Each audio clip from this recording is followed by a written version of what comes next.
Hey everybody, it's John, and man, I had a bunch of stuff that I wanted to talk about today. Some other things that I wanted to put some videos up, but I'm getting so many people asking me questions about YouTube's new firearms policy and what does that mean? Is active self-protection going away? Are they removing gun channels? Do they hate conservatives? That I thought it's worth us just walking through, seeing what it says and seeing what that means. So let's take a minute, let's kind of back away from the hysteria. I swear, man, on my Facebook newsfeed, my friends are losing their minds right now. But let's take a step back from that. Let's read what's going on. And then let's see what that means moving forward for me at Active Self-Protection and the ASP Extra channel and for you. Want to be a better defensive shooter in 2018? Join the ASP Dry Fire Challenge by joining our Facebook group and by subscribing to the Active Self-Protection Extra channel for weekly lessons on getting better with your defensive firearm. Now let's start by actually reading what it says, right? So I'm seeing a lot of headlines from news stories, people like Bloomberg, who has done a terrible job of hacking it up and has a very leftist spin on it, which isn't surprising. From CNN, a couple of other places. Let's see, saw one on BBC that, again, has the most salacious headline possible. Just recognize that they get those headlines to make you click, mostly to make you outraged, so then that way you'll respond to it, and they make money on that because it gives them more views. But I'm going to read it here, have it in my hand. I'm also going to put it up right here, a screenshot of it, so that you may read it as well. Here's the policies on content featuring firearms that Google just posted for YouTube. YouTube prohibits certain kinds of content featuring firearms. Specifically, we don't allow content that, bullet point 1, intends to sell firearms or certain firearms accessories through direct sales, e.g. private sales by individuals, or links to sites that sell these items. These accessories include, but may not be limited to, accessories that enable a firearm to simulate automatic fire or convert a firearm to automatic fire, e.g. bump stocks, Gatling triggers, drop-in auto sears, conversion kits, and high-capacity magazines, i.e. magazines or belts carrying more than 30 rounds. Bullet point number 2, provides instruction on manufacturing a firearm, ammunition, high-capacity magazine, homemade silencers or suppressors, or certain firearms accessories such as those listed above. This also includes instructions on how to convert a firearm to automatic or simulated automatic firing capabilities. Bullet point number 3 shows users how to install the above mentioned accessories or modifications. So that's the actual wording. We're not talking here now about the what does it mean yet, but that's the actual wording. I want you to digest that and then we will parse it. Then once we're done parsing it, I will tell you exactly what I think about it, okay? All right, so let's look at them. It says YouTube prohibits certain kinds of content featuring firearms. Well, listen, guys, it's a private platform. It's not a public conveyance, and so they're a private company. They can ask for anything they want on their site. Specifically, they don't allow content that, let's read carefully. Bullet point number 1, intends to sell firearms or certain firearms accessories through direct sales. In other words, person-to-person sales. So therefore, they do not want person-to-person sales of firearms. I think that's dumb. In my state, it's perfectly legal to sell a firearm person-to-person, not to a prohibited possessor, but you can sell a firearm directly to somebody who's not a prohibited possessor. I think that's a wrong idea, but that's what they want.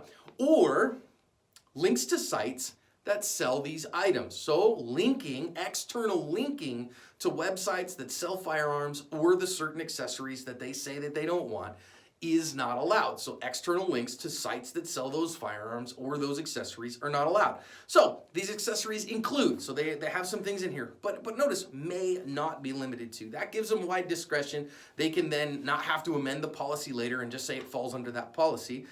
This is lawyers doing things, right? Accessories that enable a firearm to simulate automatic fire or convert a firearm to automatic fire. So really they don't want bump stocks, they don't want Gatling triggers, they don't want those kind of things, although they won't be able to, outlaw somebody sticking their thumb in their belt. But so they don't want that. I do think it's interesting here. So bump stocks, Gatling triggers, drop-in auto sears, and conversion kits. Okay, so they don't want external links to or sales of bump fires, basically, or of full auto conversions, or high capacity magazines. Now of course, I was really worried about that, but notice what they say, magazines or belts carrying more than 30 rounds. So that's interesting to me that YouTube has defined high capacity as over 30 rounds, which then means 30 rounds is standard capacity to me. That's important. Now, here's where things get interesting. Bullet point 2 provides instruction on manufacturing a firearm. I want to get a clarification on what it means to manufacture a firearm, because is assembling an AR-15 manufacturing a firearm? You and I both know it's not. The actual lower is the firearm, is the serialized part. Everything else is just assembly. So we're not manufacturing anything. But I want to make sure that we get that clarification from YouTube. Ammunition, manufacturing ammunition. Is reloading included in that? Somebody that's got a Dillon 550 and they're reloading ammunition, is that manufacturing ammunition? I don't think so, because it's, again, assembling pre-manufactured parts, but I want to get some clarification for that. High capacity magazines, homemade silencers or suppressors, again, manufacturing them, or certain firearms accessories such as those listed above. This also includes instructions on how to convert a firearm to automatic or simulated automatic firing capabilities. And then number 3, shows users how to install the above mentioned accessories or modifications. So they don't want any content that in the video shows people how to put bump stocks on, how to put binary triggers in, or how to convert a gun into a full auto. Guys, so that's what it says. Now, I watch a lot of YouTube gun channels, and almost none of them do that.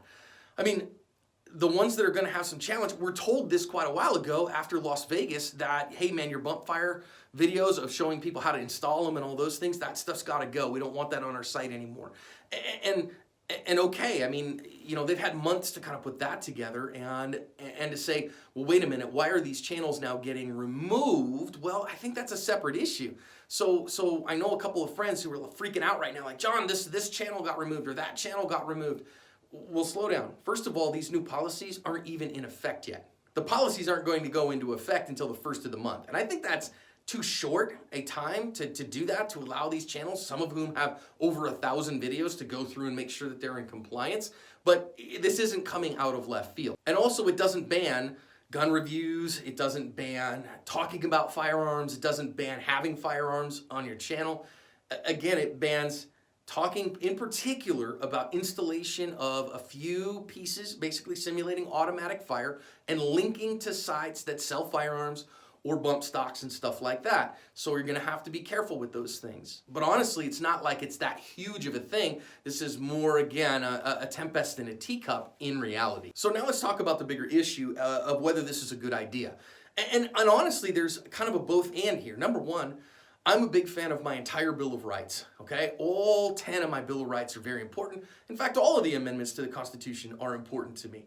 And I think that we should abide by all of them. At the same time, Google is not a government entity. They are a private company. I understand they're publicly traded, but again, they are not the government. They are a company, and therefore, I don't have First Amendment rights in Google's platform. Google can decide this is who we want to allow on here, and this is who we don't. Now, we can say whether we like that or not, but you know what? I want my brand associated with certain things, and I take care to say I don't want my brand associated with some of these other things. And so, gosh, guys, I got to recognize other companies' rights to do the same. I'll give you an instance, right? I know that there's been a lot in the media the last couple of days over some acquaintances of mine moving some of their content over to Pornhub. I don't want my brand associated with that. That's just me personally. They do, I don't. So I would never host on Pornhub. And likewise, I like that YouTube doesn't allow pornographic content. So there's some limitations here. However, I do think it's really wrong for YouTube to be censoring content that is legal. That censoring of legal content, I think, is wrong-headed and I think is problematic. Especially if you go search YouTube right now and there's videos up about how to manufacture methamphetamine and what the best, marijuana bong is. And we talk about all that stuff all the day is long, and whether that should be illegal, that's a whole separate discussion. But right now, marijuana is a federal Schedule I substance. So what YouTube's basically saying is that they're okay with that illegal content being on their platform, but not with legal content like bump fire stocks, like binary triggers, like drop-in sear kits that don't break the law. Manufacturing a firearm for yourself is not breaking the law. So I think that censoring legal content, legal videos, while not completely getting rid of illegal content, is ill-informed and a bad business decision. So then people have asked me, so John, what are you going to do with active self-protection? Here's the reality of things, guys. People are asking if we're going to go over to full 30, or if we're going to, go to, there's a couple of other new kind of startups that people are thinking about. And the reality is, YouTube is the 800-pound gorilla of the video distribution world. There's nobody like them. I do hope that there's competition in the near future that's viable competition that maybe would be better for us, that respects all of our Bill of Rights, first, second, third, fourth, fifth, and so on amendments, especially in the ninth, which is pretty much forgotten.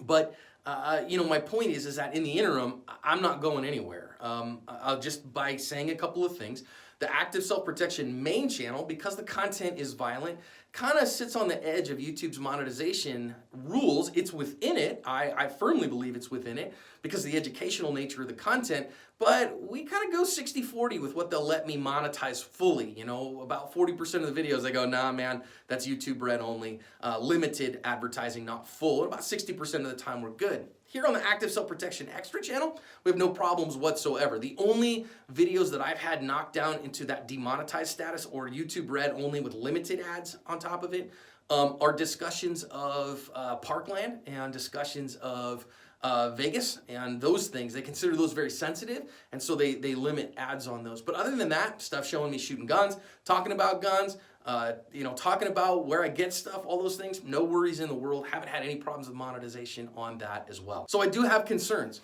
If I was a reloading channel, I'd have a huge concern. If I was an AR builder and an AR building channel, I'd have huge concerns. And I think that those things limiting by YouTube is wrong. It's wrong-headed, it's bad business, and I think that it's a wrong idea, and I really wish that YouTube would reconsider, and I have suggested to them that I believe they should reconsider that, because that policy is wrong-headed and is not good for their community and for America as a whole. But it's a private platform, and if you agree and you want to distribute on their platform, then you have to agree to their terms of service. That's just is the way it is. And just like somebody could come to me and say, John, I want you to distribute this content on active self-protection, and I say, no, that offends me, I'm not willing to let you do that. Well, they can come and say, well, I think that's wrong, but at the end, it's up to me to decide what I put on my site. And likewise, it's up to YouTube to decide what they allow on their site. So, I don't think that the sky is falling. I don't think that everything's going down. It's all bad. I do think it's time for us to definitely discuss with the higher-ups at YouTube why we think this is a wrong thing. Recognizing I get more views than almost anybody in the industry, and I get, a little over 20 million views in the last month. And honestly, I'm not going to be targeted by their policy right now anyway, so they might go, hey, this isn't a problem for you. But if you added up all the channels on YouTube of firearms content, it's a very small slice of what they do. I mean, it's minuscule compared to the entertainment channels, compared to everything else that they got going, the music and all that stuff.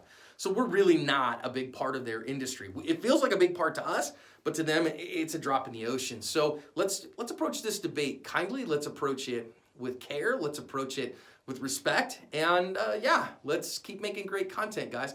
And to me, I'm just going to adapt, follow the rules, do what we got to do. Really the only thing I think it's going to do now, as somebody who's officially an HK Brands ambassador, I have to be careful that I can't link to sites that directly sell firearms, and that's really the external links that I'm going to have to work on and worry about. But we'll make it go, guys. So the sky's not falling. I'll keep making content.